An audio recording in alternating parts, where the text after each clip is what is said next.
องตัดภาพมาที่เบาฝนแล้วก็น้องๆเพิ่นเนาะอยู่เฮือนเบาฝนเองพอเบาฝนก็เบาฝนเองก็มีต้องฝากจากผู้ใหญ่ใจบุญทางฝั่งไทยเนี่ยได้ฝากให้น้องสาวของเบาฝนเองแล้วก็เบาฝนก็สิมาเป็นสะพานบุญให้น้องเพิ่นเนาะก่อนจะเป็นมาเพื่องกับทักทายสวัสดีและสวัสดีพ่อพี่น้องบัดสุขุสุขคนบ่อยู่ในและก็ต่างประเทศก็ยินดีต้อนรับเข้าสู่ช่องเบาฝนลาวไต่คือเก่าพี่น้องก็ทางอ้ายเพิ่นก็ได้ฝากเครื่องโดนแหละแต่ว่าเบาฝนก็บ่ได้มีโอกาสไปเทื่อเนาะบ่ได้มีเวลาไปเพราะว่าถ้าช่วงนี้ทางเบาฝนแล้วก็ทีมงานก็ได้ไป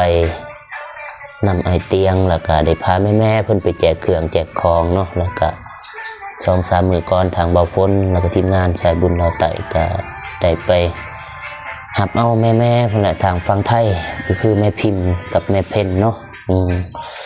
ทางเบาฝนเบาเจ็บเบาตูนก็ได้เดินทางไปหับเอาอยู่สวรรณเขตเนาะหรือว่าอยู่บ้านเบาเตียงอยู่บ้านโคกใหญ่เมืองอุทุมพรแขวงสวรรณเขตนะพี่น้องพี่น้องหลายคนก็คือสิเห็นแหละทางทีมงานเฮาก็ได้อัปเดตให้เบิ่งบ่แต่ทางเบาตูนเบาเจ็บเบาฝนเองแล้วก็ทีมงานไอเตียงทองเพิ่นเนาะพี่น้องถือว่าการต้อนรับของเพิ่นก็ดีนะพี่น้องถือว่าเบาฝนก็บ่เคยมีภัยต้อนรับดีปานนี้เนาะทางไอเตียงเพิ่นแล้วก็ทางทีมงานเพิ่นอยู่สวรรณเขตนะพี่น้องหลายๆคนก็คือสิเห็นอยู่ดอกเพิ่นได้มาต้อนรับทางทีมงานสายบุญลาวไต่เฮาเป็นการอย่างดีเนาะพี่น้องแล้วก็เดินทางมาแต่สวรรค์แล้วก็หอดบ้านแล้วก็ทางแม่ๆเพิ่นก็เลยจัดเครื่องจัดของแล้วก็พอดีวันนี้เนาะวันนี้ทางทีมงานเฮาก็ได้พาแม่ๆเพิ่นแล้วก็อ้ายเตียงเพิ่นไปแจกเครื่องแจกของเพิ่นแหละทางสาวเมืองดักจึงแหละอยู่บ้านห้วยวายแม่นบ้านห้วยวายเนาะบ้านดักวายแล้วก็บ้านดักจ้าง2 หมู่บ้านเนาะถือว่าเครื่องได้เอามาแต่พุ่นแล้วก็พอดีเบิดเลยบางคนก็รู้สึกดีอกดีใจเนาะที่ว่าได้มีส่วนร่วมในการแจกเครื่องแจกของหรือว่าเฮ็ดบุญกับแม่ๆอ้ายๆเพิ่นเนาะพี่น้องเอาประเด็นที่1ที่ว่าบางคนได้มาหาน้องเพิ่นก็เป็นน้องคิงๆของบางคนเองแหละก็คือมีเครื่องผู้ใหญ่ใจบุญทางฝั่งไทยได้ฝากให้น้องเพิ่นเนาะแต่ว่าบ่ทันได้แกะเพื่อบ่ทันได้แกะแต่ว่าอ้ายเพิ่นฝากแต่ดนล่ะ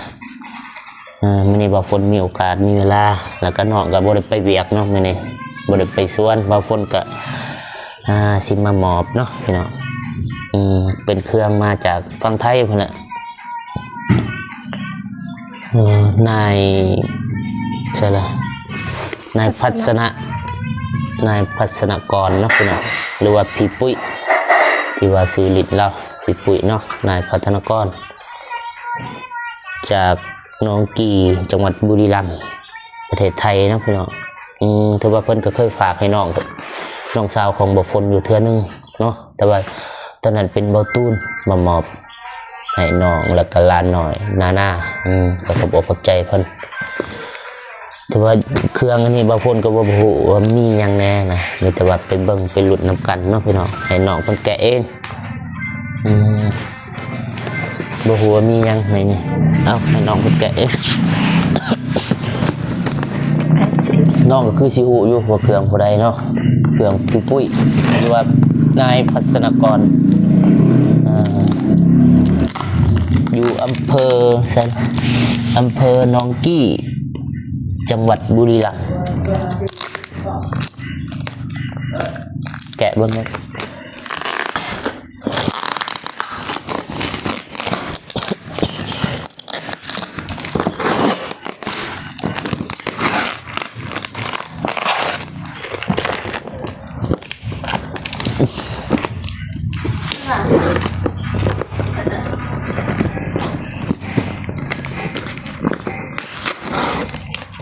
บ่ฮู้ว่าเครื่องเด็กน้อยบ่รู้เครื่องผู้ใหญ่พี่น้องเป็นน้องสาวแท้ๆของเบาฝนเอง หลายๆคนที่เห็นในเราคลิปของไอเตียงเพิ่นที่ว่ามือไปเฮ็ดกิน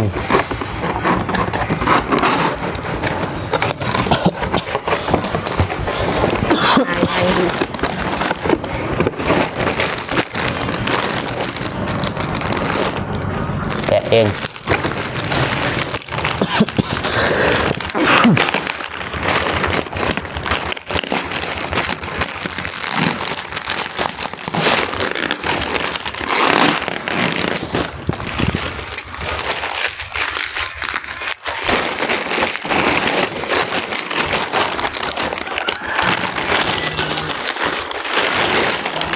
เชือกกีฬา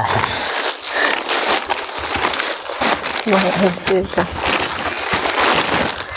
น้องสาวบุรีรัมย์เนาะเสือบุรีรัมย์เบิด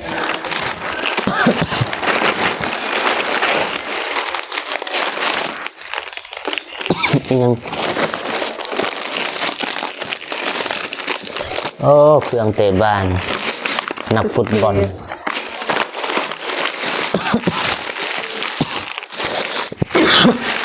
ยัง สำหรับเขา ยังใส่เขานี่เนาะตัวนี้ก็ประมาณอยู่ตีเป็นเงิน75 บาทเนาะประมาณนี้อะไรบางคนก็บ่แน่ใจนะเพื่อนลายยางถุงเท้าอันนี้อีหยังนี่ปอกแขนกัปตันปอกแขนกัปตัน อินเอียง 85 บาทประมาณ60,000ตัวนี้ยัง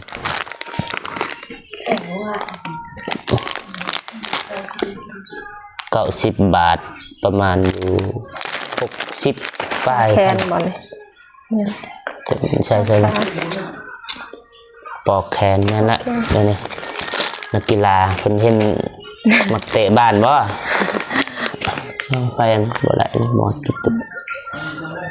ไม่ถ่าย ตอกขา บ่ได้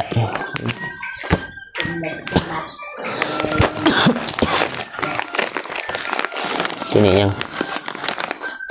ทีนี้แพงไม่มีภาษาไทยเลย120 บาทประมาณอยู่70-80 พัน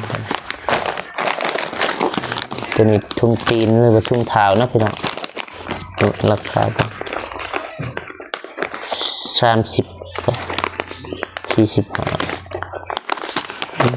โบนะราคาเป็นโบติดไว้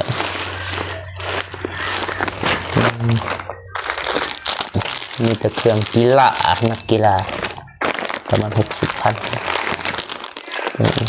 ไม่นี่ยังเป็นแกะมั้งน้องนาอีกแล้วนี่ ใส่ น้องนา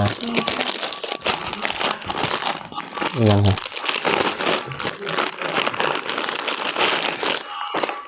สูง สุกนาป่ะ โมแมนสุกผู้ใหญ่ แล้วก็เสือของนามานี่ มาลุกมา มานี่กระแจแหวนไปลงกระแจกระแจสวนแกดูจ้ะ มาปะโทรศัพท์ปะ มาปะโทรศัพท์ มาผีไว้ พ่นมานั่งพ่นอ้าวสุดลองบ้าง ลองเบิ้งได้บ่แกะเสียง อะไร เนาะ บ้าง เฮ้ย ราคา แกะเสียงเนาะกัน จะบริสุทธิ์ไว้นะครับน่าจะบูหู ย่อแขนขึ้น 2,200 ยกมือว่าบ่ปลดก็ได้สูง อ้าว ราคาเท่าไหร่ราคา840 บาท มาใส่ ใหญ่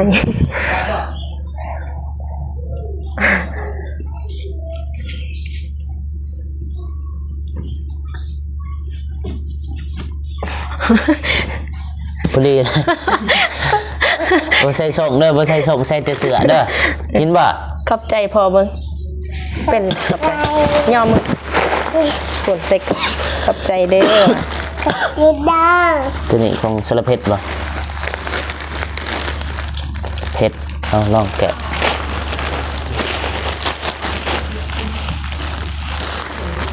บุรีรัมย์น้องสาวผู้ได้นี่น้องๆมันบ อั อก นนี้มันให้น้องสาวกับสาวกลางกับสาวหลา โอ้แต่ว่าสาวอันนี้จับกล่องอยู่บ่เป็นหยังคน เอามา สาวคน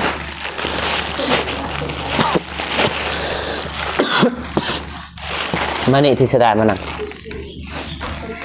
ไปเช็ดหน้าเช็ดตามาให้พี่น้องครบหน้าครบตาเนาะทางน้องๆเพิ่นไม่ไปใส่ อยู่ไหน ทางน้องๆเพิ่นคือว่าบางยานี่ก็น้องๆเพิ่นมาแต่ลุ่มและเฮ็ดกินเฮ็ดอยากเนาะแล้วก็เพราะว่ามีเครื่องจากผู้ใหญ่ใจบุญเพิ่นได้ฝากมาให้ทางน้องๆเพิ่นบางคนก็เลยจะเอิ้นมารับเนาะบ่ฮู้ว่าผู้ใดสิใช้ได้ผู้ใดใช้บ่ได้เนาะเพราะว่าแต่ละคนก็ใหญ่บ่ซ้ำกันพี่น้องทางกลางก็จะเป็นเอื้อยกกของน้องๆเพิ่นนั่นแหละแต่ว่าเป็นน้องของบ่ฟุ้นทางกลางก็ซื้อสารเพชรแล้วก็เสื้อลิเวอร์พูลนี่น้องเกตแก้วแล้วก็ผู้หลานี่เป็นน้องสาวลาวของบ่ฟุ้นเนาะซื้อทิศดาสารเพชรเกตแก้วทิศดาเนาะพี่น้องผู้ใดที่ว่าบ่ทันฮู้ซื้อบางคนก็ได้มาเฉลยแล้วว่าซื้อหยังเนาะพี่น้องมีแต่ว่าเอาผู้ใดที่ว่าเครื่องที่ว่าเพิ่นให้น้องๆเพิ่น น้อง ก็ สาว เสือกีฬาเอาสวมใส่เลย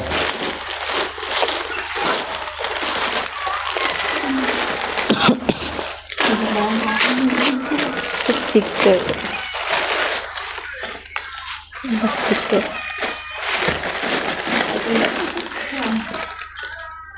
เพราะว่าอ้ายเพิ่นก็อยู่บุรีรัมย์นั่นแหละอยู่อำเภอ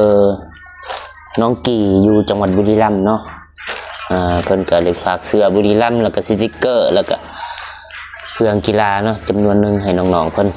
แบ่งกันใส่เนาะพี่น้อง สติ๊กเกอร์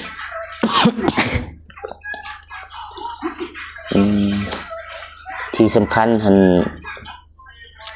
น้ำใจของอ้ายเพิ่นที่ว่าได้ตั้งอกตั้งใจฝากให้น้องๆเพิ่นถึงแม้นสิบ่สำคัญสำหรับบางคนหรือว่าบ่มีค่าสำหรับบางคนนะแต่สำหรับเราคนเองแล้วก็น้องๆเพิ่นก็ดีอกดีใจ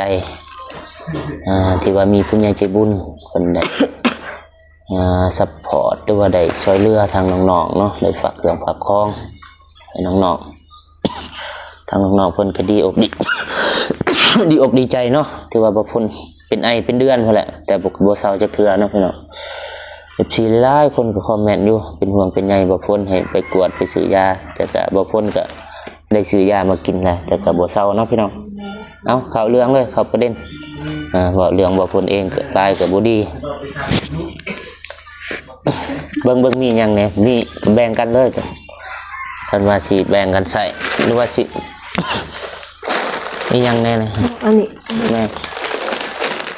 เป็นมหูสีแบงจังไร มีแต่ว่าพอได้อยากใส่ก็ใส่ก็บ่ไอ้หามันหลายอย่างเนาะพี่น้องทางอ้ายเพิ่นก็เคยฝากเทื่อนึงแหละ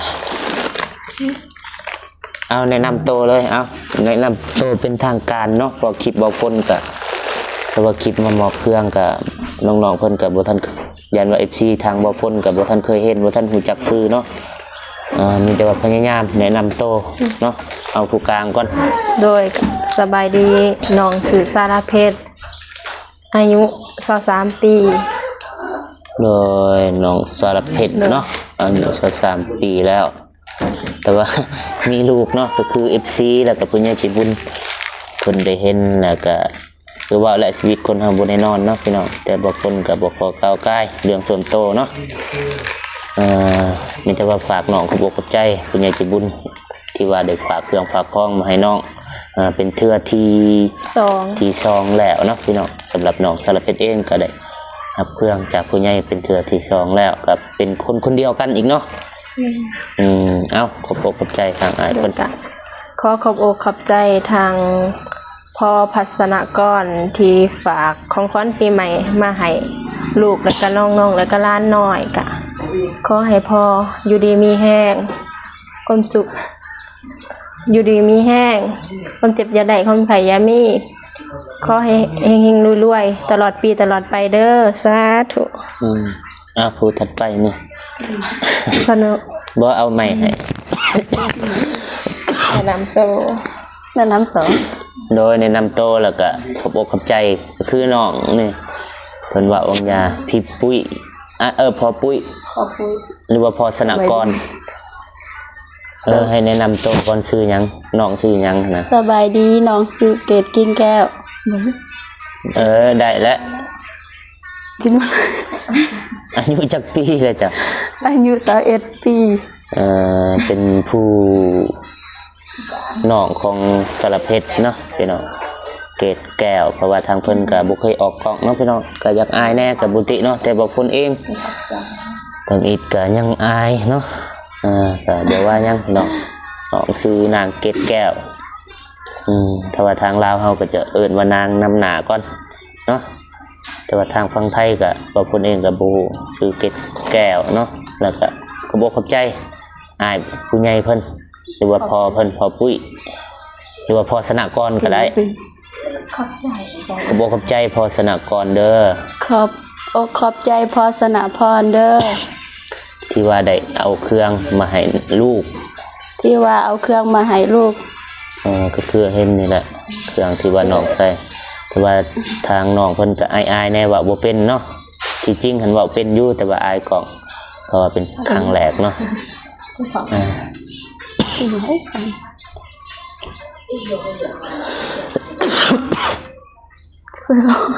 พออยู่ดีแห้ง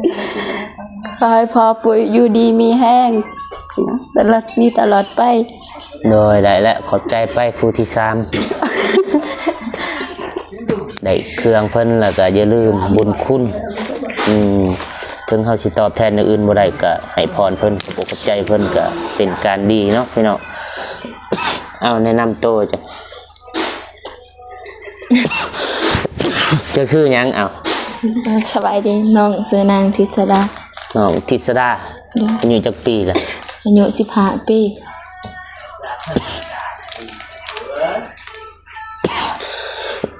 15 ปี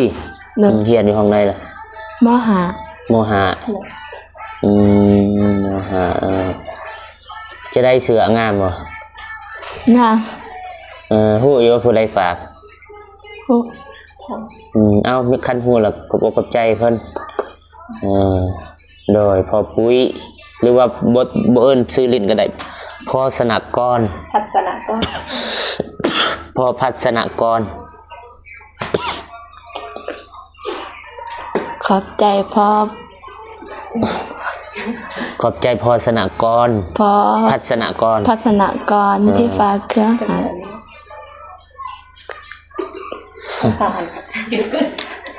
ที่ฝากเครื่องเฮาเว้าคือเฮาเว้านี่แหละบ่จำเป็นต้องเอาเสียงเอาหยัง อายุมันคนเยินให้หลับให้รวยให้หลับให้เลิศให้แข็งมันฝัง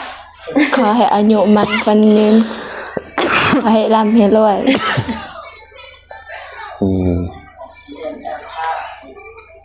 สาธุ โอเคเนาะพี่น้องบ่าวพลก็ได้มอบเครื่องเป็นที่เรียบร้อยแล้วเนาะบ่าวพลเองก็ขอบอกขอบใจทางอ้ายปุ้ยเพิ่นหรือว่าอ้ายพัฒนากรเนาะที่ว่าได้เอ็นดูสงสารทางน้องๆเพิ่นแล้วก็ได้เอาเครื่องเนาะกีฬาจำนวนหนึงเพราะว่าทางพ่อเพิ่นก็คือสิเห็นทางน้องๆเพิ่นมักเล่นกีฬาทางพ่อเพิ่นก็เลยได้จัดเครื่องกีฬามาให้น้องๆเพิ่นบางคนก็บ่เข้าใจบางคนขออวยพรปีใหม่นี้ปี2016นี้ขออวยพรให้ทางพ่อเพิ่นให้จงอยู่เย็นเป็นสุขเด้อสุขกายสุขใจสุขภาพแข็งแรงความเจ็บบ่ให้ได้ความไข้บ่มีบ่ไปกับพี่บ่หนีกับเพิ่นให้ลำๆรวยๆอายุมั่นขวัญยืนเด้อปีใหม่นี้ขอให้มีแต่สิ่งใหม่ๆดีๆเข้ามาในชีวิตเนาะพี่น้องพอทางพ่อเพิ่นก็ได้ฝากเครื่องเป็นเทื่อที่2แล้วพี่น้องแล้วก็บ่าวพลก็บ่ขอบใจผู้ใหญ่ใจบุญอีกทุกท่านที่เข้ามาเบิ่งมาติดตามคลิปของบ่าวพลแต่ต้นจนจบเนาะพี่น้องบ่าวพลขอให้สุขภาพแข็งแรงเบิดสุขสุขพ้นปีใหม่นี้ขอให้เจริญรุ่งเรืองเฮ็ดหน้าที่การงานอะไรก็ขอให้ราบรื่นให้อายุมั่นขวัญยืนเด้อตลอดปีตลอดไปพี่น้อง เนาะพี่น้องแล้วก็สิถามความรู้สึกของแต่ละคนเนาะที่ว่าได้เครื่องจากผู้ใหญ่เพิ่นหรือว่าจากอ้ายเพิ่นเนาะพี่น้องเอาสิถามผู้เนี่ยก่อนสาวเกตแก้วก่อนเนาะ น้องรู้สึกอะไรที่ว่ามีผู้ใหญ่เพิ่นได้ฝากเครื่องมาให้เนาะ รู้สึกดีใจหลายบ่บ่เคยมีผู้ใหญ่ใจบุญฝากมาพร้อมเคย คือว่ากำลังเคยนะน้องเพิ่นสุดดีใจกับเพิ่นว่าอันเว้าหลายกับบ่หลายเนาะน้องเพิ่นก็จักสิว่าแล้วก็บ่ติเนาะบ่เคยเข้ากล่องเทื่อเนาะเอาให้น้องสารเพชรต่อครับ โดยกะรู้สึกดีใจสุดๆที่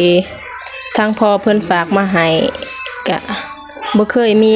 ผู้ใหญ่ใจบุญผู้ใดมาฝากนี่พ่อเป็นคนแรกเลยที่ยืนมือมาอัน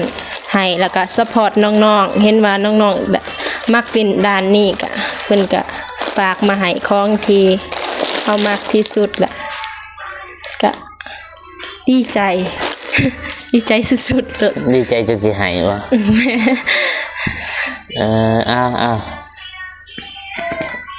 น้องทิศดารู้สึกอะไรที่ว่าเคยมีบ่ผู้ใหญ่มาให้นั่นนี่เคยมีบ่ผู้ใหญ่มาซอยมาให้นี่นะเครื่องมัน บ่เคย บ่เคย บ่ เป็นครั้งแรกบ่นี่ เริ่มครั้งแรก รู้สึกอะไร รู้สึกดีใจ ดีใจแห้งบ่แห้งสำไรบ่เจ็บว่า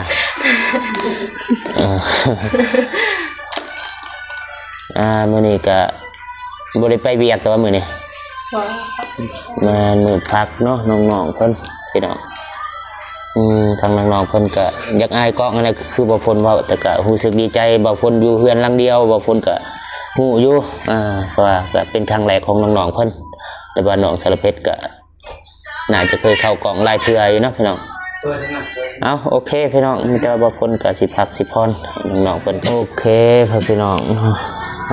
กล่องแบบเนาะบ่ฝนก็สิขอบคุณใจทางอ้ายเพิ่นอีกเทื่อนึงขอบคุณใจเด้อทางอ้ายปุ้ยหรือว่าพี่ปุ้ยหรือว่าพี่พัฒนากรเนาะที่ว่าได้ฝากเครื่องให้น้องๆเพิ่นเนาะบ่จะเป็นเสื้อผ้าด้านกีฬาประมาณนี้นะนั่นนะขอบใจทางอ้ายเพิ่นที่ว่าได้ให้บ่ฝนเป็นสะพานบุญในครั้งนี้เนาะบ่ฝนก็ขออวยพรให้ทางพ่อเพิ่นปีใหม่นี้ปี2026ขอให้ทางอ้ายเพิ่นหรือว่าพ่อเพิ่นจงมีแต่สิ่งใหม่ๆดีๆเข้ามาในชีวิตเนาะให้สุขภาพแข็งแรงความเจ็บบ่ให้ได้ความไข้บ่มีเด้อให้ร่ำให้รวยเหตุการณ์งานอันใดธุรกิจอันใดก็ขอให้ราบให้ลื่นให้เจริญรุ่งเรืองเนาะพี่น้องโอเคถ่ายสุดท้ายเนาะบ่ฝนก็สิขอจบคลิปเนาะเพียงเท่านี้พอๆกันคลิปหน้าสำหรับคลิปนี้บ่ฝนขอกล่าวคำว่าสบายดีเด้อบ๊ายบาย